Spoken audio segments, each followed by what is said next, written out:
වණක්කම් ආයුබෝවන් ආදරණීය දුවේ පුතේ. අද මම සූදානම් වෙන්නේ ඔයාලත් එක්ක ඊටාම වටිනා කාරණයක් ගැන කතා කරන්න. ඒ තමයි පසුගිය අවුරුදුවල ශිෂ්‍යත්ව විභාගයට ආපු දෙමළ ප්‍රශ්න ගැන අපි නැවත නැවත සාකච්ඡා කරන්න තමයි මම අද සූදානම් වෙන්නේ. එතකොට මුලින්ම අපි 2006 වසරේ 2006 ශිෂ්‍යත්ව විභාගයට ආපු දෙමළ ප්‍රශ්නය ගැන අවධානය යොමු කරමු. මෙතනදී පුතේ ඇවිල්ලා තියෙනවා ප්‍රශ්නයක්.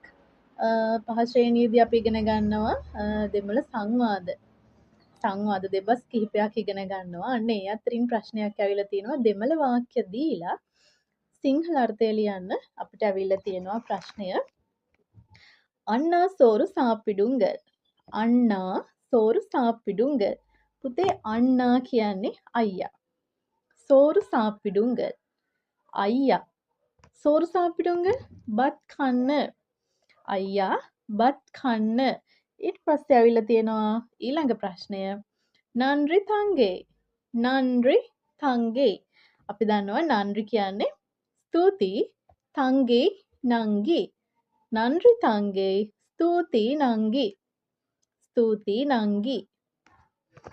හරි. අපි 2007 වසරේ ශිෂ්‍යත්ව පේපර් එකේ ආපු ප්‍රශ්නය ගැන බලමු. පුතේ මේ තියෙන්නේ 2007 අවුරුද්දේ ශිෂ්‍යත්ව පේපර් එකේ ආපු ප්‍රශ්නය. ඉංගේ වාරුංගල් මෙහෙ එන්න.